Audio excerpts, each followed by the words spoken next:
It was the moment that split the heavens.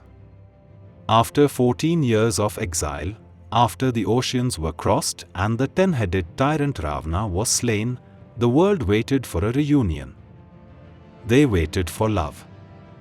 But King Rama did not offer an embrace. He offered a test. Standing amidst the ashes of Lanka, he asked his wife, Queen Sita, to prove her purity. Through fire. The gods watched in stunned silence.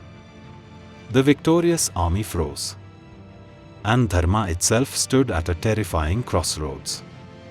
This was not just a trial of a queen, it was the day love collided with duty. The war was over. The air, thick with the metallic scent of blood and the sweet smoke of burnt sandalwood, had finally settled. The mighty bow, Kodanda, was at rest. But the silence in the camp was heavier than the roar of battle. It was a suffocating, expectant void. Vibhishan had sent the celestial chariot to fetch the queen. Sita arrived not as a prisoner, but as a goddess, bathed, anointed with fragrant oils, and dressed in silks that shimmered like starlight. Her heart was racing. For months, she had survived on one thing alone, the memory of Rama's face.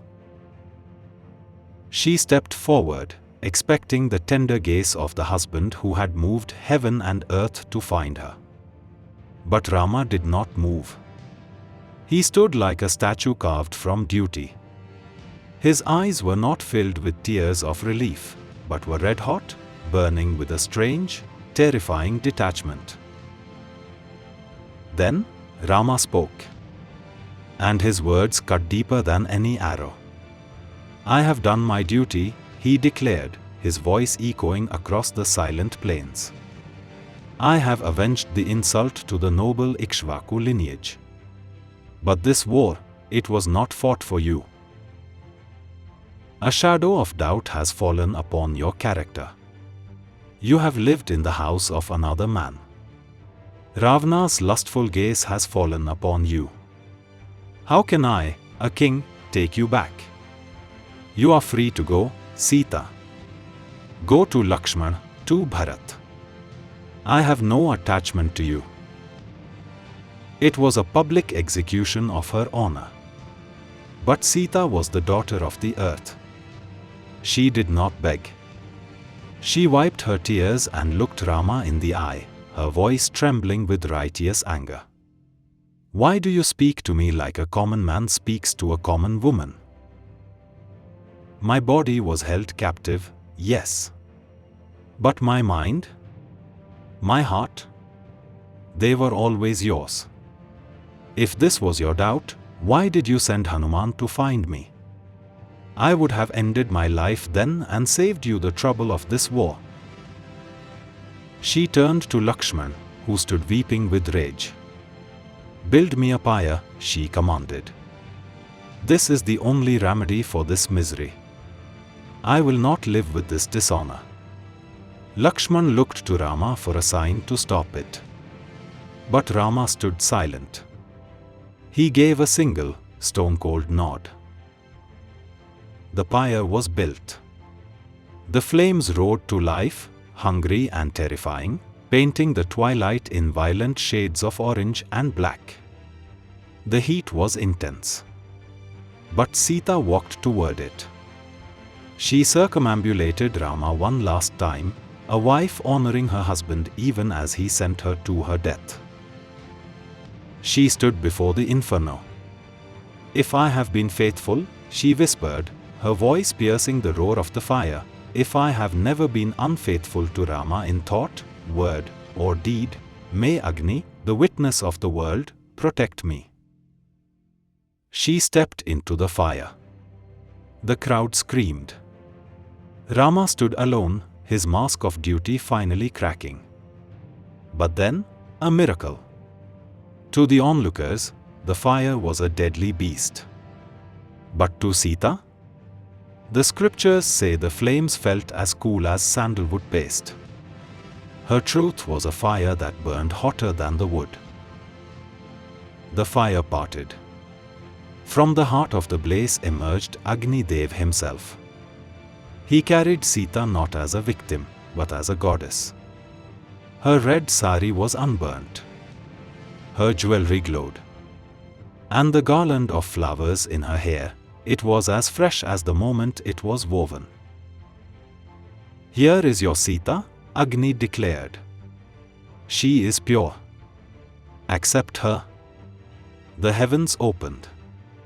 Brahma and Shiva descended, chiding Rama. "You are the creator of the worlds," they said. "How could you ignore Sita like a common man?" Rama wept. "I knew," he confessed. "I never doubted her. But had I taken her back without this test, the world would have called me a lustful fool.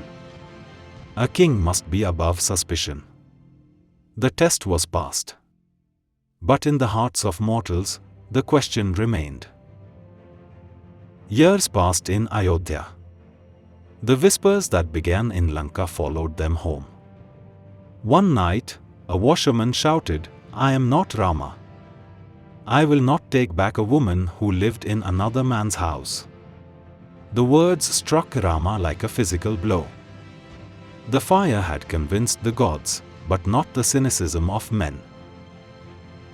Rama realized his personal truth was at war with his public duty. He ordered Lakshman to take Sita, now pregnant, to the forest. When Lakshman revealed the truth, Sita did not curse. She accepted the exile, not for Rama, but for the integrity of his word. Years later, Rama asked Sita to return. But there was a condition: prove your purity one last time. Something in Sita broke. She realized that no amount of proof would ever be enough. She joined her palms, not to Rama, but to the ground beneath her feet. "O Mother Earth, take me back." The earth groaned and split open. From the abyss rose Bhumi Devi. Sita did not look back. She stepped into the earth. The fire had proved her purity. But the earth proved her dignity. The gods had their answer. And Rama was left to rule, alone. The epics are full of questions that echo through time. Join us next time as we travel to the court of Hastinapura, where one woman's question silenced 100 kings and changed the course of dharma forever. Discover the fire of Draupadi. Subscribe now to uncover the truths the epics whispered. Jai Sita Ram.